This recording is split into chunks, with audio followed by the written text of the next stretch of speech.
दक्षिण भारतात रामास्वामी नावाचा एक अत्यंत सदाचारी आणि विद्वान ब्राह्मण राहत होता.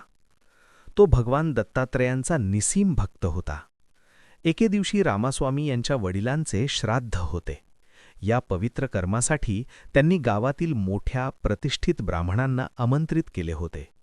या दिवशी रामास्वामींच्या भक्तीची आणि समदृष्टीची परीक्षा घ्यायचे दत्त महाराजांनी ठरवले. सर्व ब्राह्मण जेवायला बसणार होते तेवढ्यात दत्त महाराज एका कुष्ठरोगी अर्धवट शुद्धीत असलेल्या माणसाच्या रूपात तिथे प्रकट झाले. त्यांच्या शरीरातून दुर्गंधी येत होती, कपडे फाटलेले होते आणि ते मोठ्याने ओरडत म्हणाले, "मला खूप भूक लागलीये, मला अन्न द्या." ते दृश्य पाहताच तिथे उपस्थित कर्मठ ब्राह्मण संतापले. ते रामास्वामींना म्हणाले, "आज श्राद्धाचा पवित्र दिवस आहे आणि असा अशुद्ध माणूस तुझ्या दारात? याच्या उपस्थितीत आमचा धर्म भ्रष्ट होईल. याला हाकल, नाहीतर आम्ही न जेवताच निघून जाऊ." रामास्वामी मात्र शांत होते. त्यांच्या चेहऱ्यावर ना राग होता ना संभ्रम.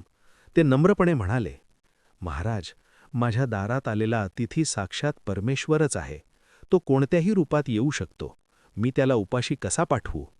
इतर ब्राह्मणांची पर्वा न करता रामास्वामींनी त्या कुष्ठरोगी माणसाला आदराने आत बोलावले, त्याचे पाय धुतले आणि प्रेमाने त्याला भोजन दिले. जसा त्या माणसाने अन्नाचा पहिला घास घेतला तसा चमत्कार घडला.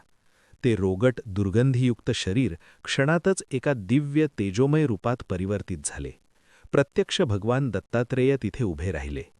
जे ब्राह्मण रागावले होते ते थक्क झाले आणि दत्त महाराजांच्या चरणी नतमस्तक झाले.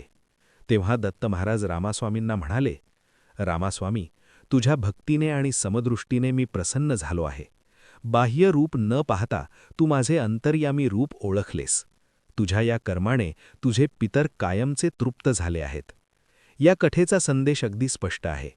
केवळ कर्मकांड म्हणजेच धर्म नाही. गरजूंना मदत करणे हाच खरा धर्म आहे. देव कोणत्याही रूपात आपल्या दारात येऊ शकतो. जग कितीही विरोध करो, भक्ती आणि सत्यावर ठाम राहणं हेच खरं दैवत आहे. अवधूत चिंतन. श्री गुरुदेव दत्त. आणि अशाच भावनिक दत्तकथा